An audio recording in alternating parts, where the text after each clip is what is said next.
Aí entrando a Cláudia para as nossas matinais. Bom dia, Lili. Bom dia, Marlene. Estamos acompanhando no Instagram. Eu não estou vendo quem está no Facebook, mas hoje estamos ao vivo no Facebook também. Bom dia, Cláudia. Bom dia. Vamos lá? Vamos. Bacana. Walter, ontem você falou sobre a mobilidade da mente, né? E eu fiquei então pensando que a mente tem a mobilidade por conta das interações que ela faz. Então eu queria saber assim, e a pessoa que tem excesso de pensamentos ou faz excesso de coisas na vida, como ela lidar com essa mobilidade?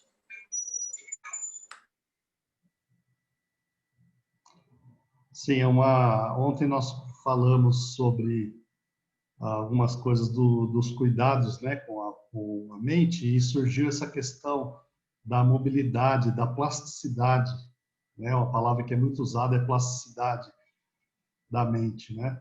Que é uma propriedade muito importante da nossa mente, que nos permite nos adaptarmos às coisas novas.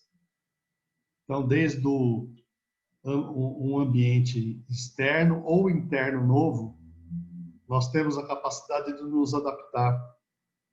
E essa plasticidade da mente, ela é desde o intraútero. Então, enquanto a gente continuar vivo, está funcionando e tem que funcionar e tem que se adaptar ao momento. Porém, já dá para a gente perceber que quando criança, que eu estou me desenvolvendo, eu tenho uma plasticidade, uma mobilidade da mente muito grande. E quando eu já estou no final da vida, eu tenho menos possibilidade comparativamente. Ainda não é que nós não temos mais possibilidade, né? Muitas vezes hoje a gente está acompanhando as pessoas no final da vida com problemas graves mentais, que no meu ponto de vista são problemas muito mais ligados a uma questão de debilidade física do que de debilidade mental. Porque mentalmente a gente deveria estar funcionando em funções muito superiores da consciência. E como isso não é desenvolvido pela pessoa, ela tem uma limitação. E essa limitação fica muito séria por conta da condição física que muda com a idade. Então vamos dizer que o jovem, ele tem muita plasticidade porque ele tem muito pouca consciência, muito pouco entendimento de como viver. Então ele comete muito erro e ele tem que se adaptar a todo momento, né? Um bebê, por exemplo, ele tem que vir todo moldável à família, porque senão ele não consegue nem sobreviver naquela família. Então, conforme ele vai se alimentando, física e emocionalmente, ele vai recebendo impulsos que vão moldando os seus neurônios, vamos dizer que são as células que efetivamente funcionam lá no cérebro fazendo as ligações. Então hoje a gente tem essa noção, né, que até o terceiro ano de vida, assim, a criança tem que ser muito bem cuidada, muito bem alimentada, para ela poder desenvolver todo esse potencial de plasticidade do seu cérebro. E por que 3 anos de idade? Uma, porque é uma fase onde está fechando o aleitamento materno. Então, seria muito bom que, e somos considerados lactentes, até 2 anos e meio de vida é normal. Mas às vezes está havendo um desmame muito precoce, ou muitas vezes a mulher nem amamenta a criança. E esse é um dos principais fatores de perda de mobilidade mental, porque é muito importante esse início. Esse início é tipo uma matriz que vai se desdobrar depois ao longo da vida, né? E por que essa idade dos 3 anos? Porque quando fecho esse processo da lactação, eu tenho completa a posturação dos dentes da criança. Então, os dentinhos do deleite, não é porque ele é feito de leite, não. É o dente do deleite, da brincadeira, da fase onde a gente está recebendo as informações todas afetivas. Então, a criança completou-se no seu desenvolvimento como criança, com os 20 dentinhos de leite. Então, essa fase do deleite é uma fase muito inconsciente, que a gente lembra muito pouco individualmente. E lá pelos 2 anos e meio, 3 anos, começa uma coisa muito importante, eu começo a falar eu. E eu começo a ter lembrança individual, principalmente dos meus sonhos. Então parece que eu me conecto com o meu processo profundo, que eu vou desenvolver ao longo de toda a minha vida. Então, assim, como até essa idade eu ainda não tivesse totalmente encarnado. Daí eu já piso no planeta, já ocluo, me sustentando na minha oclusão dental, e consigo então me relacionar num processo que libera o andar, o falar e o pensar. Isso foi estudado de forma muito bonita pelo Rudolf Steiner, né? Existe uma descrição muito bonita na antroposofia desse processo, que corrobora muito ao que a ciência vem dizendo da importância dessa fase para o desenvolvimento do indivíduo. É como se nós, a cada fase da nossa vida, fôssemos como essa criança que está se transformando. E nós vamos passando por processos ou externos ou internos que moldam o nosso cérebro. Então, depois dessa fase, nós vamos ter uma fase também muito crítica para a mobilidade, que é quando eu vou começar a trocar a dentição, lá no primeiro setênio, em torno dos 7 anos de idade. Que daí eu desperto um processo em mim lógico. E eu começo a ser grupal e escolar. Ou seja, eu saio só da família e vou para o grupo escolar. E lá no grupo escolar eu tenho um processo social que inicia, sob os cuidados da família, e um processo de aprendizagem, que é fora da família. Então eu fico grupal e escolar. E começo a aprender as lógicas. E daí, ano a ano, isso vai se modificando de acordo com a posturação dos dentes definitivos.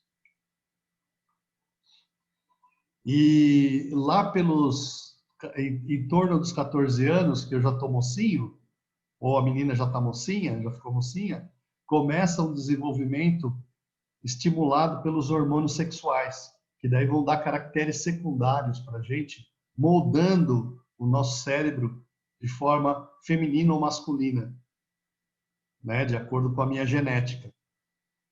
Então é muito importante você ver como a cada fase tem estímulos muito fortes, né, que moldam o meu cérebro. E depois na idade adulta não acaba isso. Porque a cada período, a cada ano, e isso é muito marcante a cada setênio, né, eu vou sofrendo influências muito fortes, né, dos meus processos internos, né, liberando como se abrisse uma porta que eu deixo para trás alguma coisa e me lanço à frente. Como um foguete que para sair da atmosfera tem que soltar aqueles estágios. Então ele queima o combustível e solta o estágio. É como se ele soltando uma coisa ele pudesse se liberar. Senão ele não tem essa força de empuxo para conseguir vencer a gravidade e sair do planeta. Então, basicamente, a gente vai recebendo esses impulsos em coisas que estão marcadas na nossa genética, de dentro para fora. E isso está escrito na gente, né, no que eu pude estudar até os 98 anos de idade. Que daí a gente estaria num processo de transvivência, se preparando para passar para uma outra coisa, liberando-se desse estágio físico, de existência física, para o estágio de existência em outro plano. Então é como se fosse tudo muito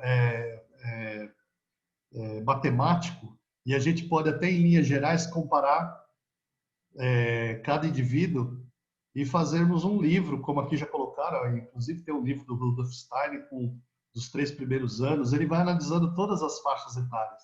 Isso aí já é um conhecimento que já existia na antiguidade. Então, já para os gregos, eles já tinham essa visão de setênio, né? E existem textos belíssimos aonde ele vai dizendo o que ocorre a cada idade. Então, tem essa coisa do desenvolvimento nas idades do homem. Bom, mas a gente começou tudo isso para dizer dessa plasticidade. Então, para dizer que a plasticidade é o tempo todo, o movimento da mente é o tempo todo. E aqui fora, o que nós vemos é um movimento, uma conformação e uma deformação física através do estímulo dos neurônios para o movimento externo. Uma coreografia. Mas o movimento verdadeiro, energético, está dentro do corpo. Ele é o movimento da alma. Então, a nossa mente, a nossa psique, conversa com algo maior, com um sentido de alma, de espírito. E tudo isso dentro da nossa casa, que é o corpo. Então, é como se o nosso corpo planetário, que vem se desenvolvendo ao longo de todo o desenvolvimento do planeta, chegasse hoje nessa possibilidade da gente desdobrar todo esse desenvolvimento da consciência como nós temos possibilidade hoje. Ou não. Né? Então, Edgar Morin, que é um pensador que contemporâneo nosso e que fala muito do método, da importância de um método para a gente desenvolver a nossa consciência, ele tem um texto onde ele fala, num jogo de palavras, que na verdade é muito preciso, a importância de se ter uma cabeça bem feita e tomar cuidado em simplesmente se fazer a cabeça. Então, hoje em dia, as pessoas querem fazer a cabeça um dos outros de forma doutrinária. Isso engessa, né? Belamente, outro dia eu escutei o Frei Leonardo Boff falar sobre um encontro que ele teve com o Dalai Lama, né, que é esse santo tibetano, que ele perguntou para o Dalai Lama qual era a melhor religião, né? E esperava escutar como resposta que a melhor religião fosse o budismo tibetano, que é muito mais antigo que o catolicismo, que qualquer corrente dessas atual. E o Dalai Lama respondeu para ele: a melhor religião é aquela que te transforma. Ou seja, aquela que está de acordo com esse fato que nós estamos colocando, dessa transformação necessária a cada momento, dessa plasticidade, dessa mobilidade mental. Então, essa é a melhor religião. E ele dá um exemplo, uma imagem muito bonita com o manto. E ele fala que o manto tem que ser cortado de acordo com o ser humano. Não o ser humano ser recortado para caber no manto. E eu achei isso muito bonito, porque hoje em dia todo mundo quer encaixar você em algum sistema. Quer que você pertença a alguma doutrina. Né? E, na verdade, o que serviu para um período da humanidade não serve para outro período. Não que esteja errado. É que os períodos e a nossa Terra também evoluem e nós evoluímos junto com ela. Então, hoje, nós estamos diante de uma necessidade de muita plasticidade, porque a gente percebeu que houve uma mudança muito profunda no planeta, que nós estamos nos dando pé do que ela é agora, que aconteceram coisas muito graves, que eram só anunciadas, né? E que hoje efetivamente estão acontecendo. Guerra, fome, peste, destruição da natureza. E nós estamos tendo que nos adaptar a momentos difíceis, né? E a novos tipos de viver. E isso vai ser feito mal, ou melhor, ou não tão bom, de acordo com a possibilidade de plasticidade de cada um. Né? Então, eu me recordo uma notícia que eu escutei um tempo atrás, logo depois do atentado das Torres Gêmeas lá nos Estados Unidos, houve um blackout em Nova York e a cidade inteira, eles não sabiam se era mais um ataque terrorista, né? Então criou aquele alarme, né? E as pessoas ficaram presas, né? E grande parte na ilha de Manhattan. Então eles normalmente trabalham ali, não moram ali, como acontece aqui com a gente, né? Que a gente vai trabalhar no centro e mora em um outro bairro, né? Então houve as mais diversas atitudes. Houveram pessoas que calcularam, ó, vou ter que andar X quilômetros, vou atravessar a ponte, tal, saíram do trabalho e foram para casa.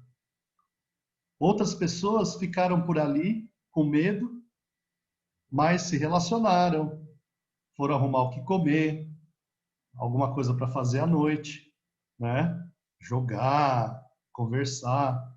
E algumas pessoas ficaram debaixo das mesas de escritório com medo, achando que era um atentado terrorista e que podia explodir uma bomba a qualquer momento, né? Então você vê que o ser humano sempre tem alguns que estão preparados e que têm essa condição de pôr um movimento na sua vida e mudar. Então eu não tenho o recurso que eu estou acostumado mecanicamente a fazer, mas eu crio um recurso novo. E outras pessoas ficaram bloqueadas. E outras ficaram paralisadas. Se é que alguma não infartou e não morreu ali no lugar mesmo. Então é muito interessante como, para o ser humano, sempre o que vale é a individualidade em relação a esse processo que acontece com todo mundo, né? Então, essa plasticidade, ela existe, primeiro para a gente se adaptar, mas podemos pensar que a gente está sempre se adaptando. Enquanto eu estiver vivo e pisando aqui na Terra, eu estou tendo que me adaptar e estou tendo que mudar. E o dia que eu não consigo mais me adaptar e não consigo mais mudar, acontece alguma coisa e eu morro. A doença já é um mecanismo de defesa que vem para pôr um movimento, porque ela tira a gente da nossa relação normal, que normalmente é neutra, né? Então, se eu estou doente, até beber água é difícil, que é a coisa mais básica para a gente ficar rindo. Até respirar é difícil, que a gente precisa respirar a todo momento.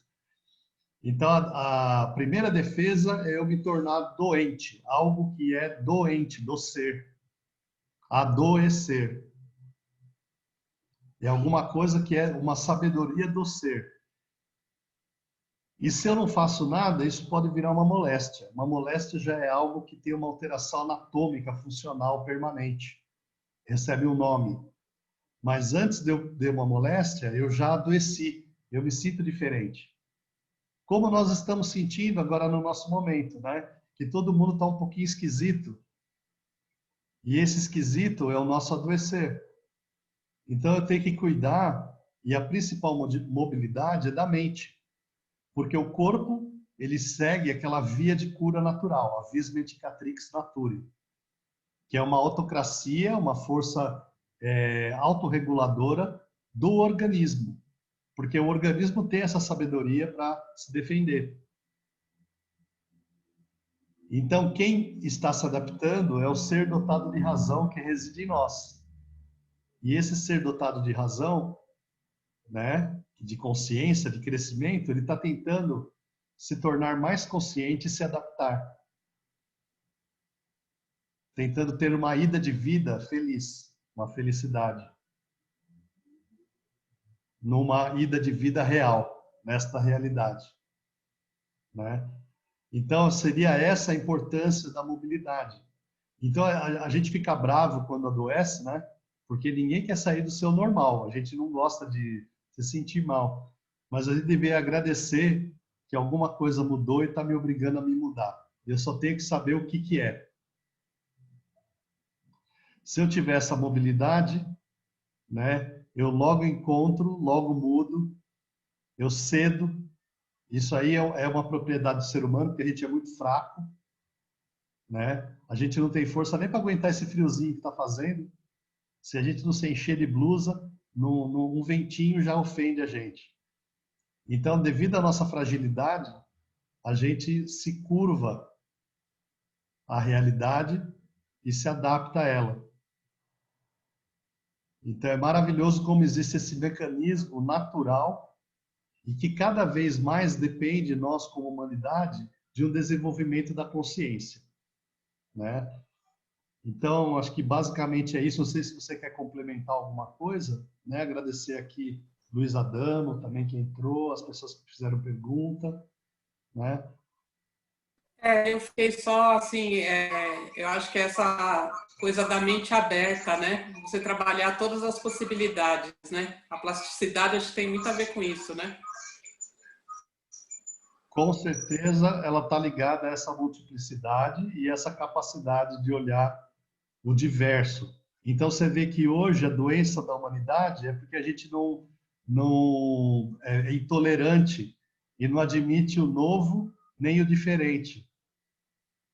Então existem intolerâncias de todos os tipos que chegam até a praticar genocídio contra um povo inteiro, né? Ou destruir uma espécie inteira no planeta, né? Mas isso aí vai para um racismo, vai para um ataque ao feminino, tudo que é diferente, que foge do padrão, né? E a gente tem que abandonar esse padrão. Esse padrão está errado, no sentido que ele serviu em outro momento, mas ele não serve agora. Ele tem que ser aperfeiçoado, transformado. Na verdade, tanto faz, a gente não sabe ainda para onde vai. Muito provavelmente também não vai para nenhuma das coisas que foram escolhas antigas. Então não adiantaria a gente fazer uma luta, né, entre capitalismo e comunismo, como eles querem polarizar agora, porque isso daí é ignorância. Na verdade, nenhum dos dois deu resposta. E nós precisamos de uma, vamos dizer, uma terceira via que seja uma transformação disso tudo, né? Um sistema que caiba a todos os seres humanos e que eu acho que o embrião vem nessas situações que a gente está passando de aperto da solidariedade, porque é um elemento novo de eu não só pensar em mim egoisticamente, no meu umbigo, mas começar a pensar no outro, né? Às vezes eu estou pensando já na minha família, nos meus entes queridos, mas o que seria eu ir um pouco mais adiante e pensar no meu vizinho? E pensar na minha cidade, na minha comunidade, no meu país, no planeta como um todo. A gente tem essa capacidade hoje de pensar até o planeta, ou até além do planeta, né? Porque o ser humano já está saindo fora da Terra. Então a gente tem que ampliar essa consciência. Ao mesmo tempo, vem as resistências, vem uns falando que a Terra é plana, vem o outro falando que isso é por conta de um Deus que não fala no coração de ninguém mais. Então a gente vai sofrendo ainda esses sistemas que estão enraizados, como empedernidos, calcificados, né? Então vai vir alguma força que vai quebrar, porque o inconsciente é como a água, né? A representação dele. E o empedernido é como a pedra. Então a gente fala água mole em pedra dura, tanto bate até que fura. Então é inevitável que o mar vai dissolver tudo. Ao mesmo tempo ele vai ser contido, né, pelos continentes. Ele se chama continente, porque ele contém, né, a água, que é o maior elemento, né? Então, vamos dizer assim, o inconsciente nosso é muito maior. Então ele vai romper, ao mesmo tempo ele vai encontrar um outro continente, vai ser contido, porque cada coisa está sendo contida dentro de outra. É uma cadeia, né, como a gente vem sempre falando aqui, de transformações de energia, né? Então, como é que a gente entende o nosso papel aqui de consciência planetária? E que a nossa consciência tem que ser, então, móvel, ela é plástica, ela é maleável. Isso está de acordo com a biologia. Então, acho que seria isso, ó, a reflexão. Ótimo. Então, mais do que nunca, ressaltar a importância do treinamento da mente, de eu buscar na minha vida, né, não só o estudo da filosofia mas uma prática viva, principalmente meditativa, contemplativa. porque ela faz eu pesquisar dentro de mim, onde tem o movimento. Lembra que eu falei que o movimento real é o movimento que está acontecendo lá dentro do organismo, que aqui fora é uma coreografia de conformações e deformações desse corpo, que é um corpo mecânico. É orgânico, mas a gente entende ele como mecânico. Então tem força, tem alavanca, né? Tem tudo isso que a gente pode estudar, mas é vivo. Então ele comporta dentro uma coisa muito particular, que é uma subjetividade humana. Tá? Então eu sei que é muito complexo, a gente viajou na maionese, mas é um pouco o que é importante a gente fazer como reflexão, né, em relação a essas coisas tão importantes da mente. Eu queria só que você anunciasse, que você falou de um curso sobre contemplação, né? Ah, sim, que é o curso de contemplação com a amiga professora aqui da USP, a Mônica Udler, que é uma estudiosa da fenomenologia e das tradições, principalmente racídicas, sufismo, taoísmo, cristianismo. Então, ela vai colocar a questão da contemplação, né, na direção dessas bases que a gente recebe através da tradição. E vai ser um curso em paralelo com o nosso grupo aberto de meditação, que ocorre às segundas-feiras a cada 15 dias. Inclusive, ontem nós tivemos, né, o encontro. Então, ele deve começar dia 14, eu vou anunciar aí na rede, né? Quem tiver interessado, é a contemplação no sentido da etimologia grega, que é meditação, que é eu olhar para dentro e recordar de mim mesmo. Tá? Então, bom dia, obrigado a todos. Bom dia, vamos manter esse pensamento elevado, então. Muito obrigado pela pergunta, Cláudio. Tá bom. E até amanhã. Um abraço, viu? Um Até abraço. mais. Tchau.